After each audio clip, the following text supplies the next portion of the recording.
It's interesting because every time I've ever heard of anybody having a heart attack or a stroke or,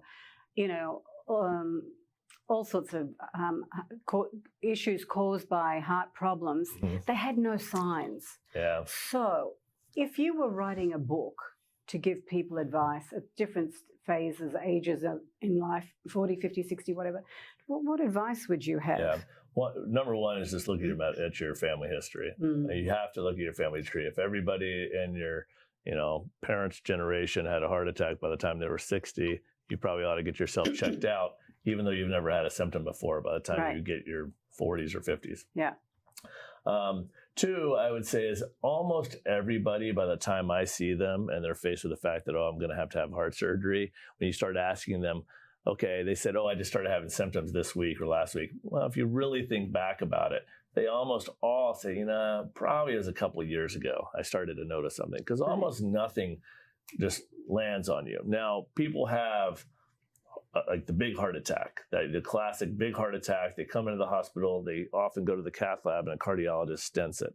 That one's hard to predict because it's a plaque rupture. It's something that happens and there was no way to know what was going to happen or predict it, and you wouldn't have necessarily had any symptoms beforehand. For me, most of the things that I see didn't just happen, or if they are super emergencies like a torn aorta, it did, and it's obvious, it's not subtle. But things that have built up, like valve degenerations or coronary disease, they build up over weeks, months, years. And so I would say just listen to your body and pay attention.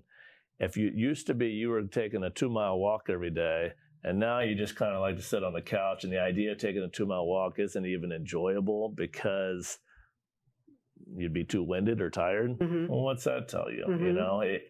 I would say the majority of people also tell me, I thought I was just getting older. I hear that all the time. I thought I was just getting older.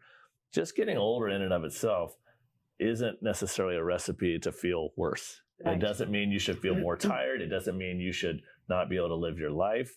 In fact, I have a patient she's almost 90 now. I think I did a triple valve, big operation on her when she was in her low 80s. She had written a book on how to age. And I get a picture from her every year, probably the last 5 years. She must be close to 87, 88, on her zip lining in Costa Rica or her climbing some mountain in Africa. I love that. I love taking care of patients that are interested in living, not just surviving. Surviving means you're just getting by. But people that actually really want to live and experience the world. Yeah.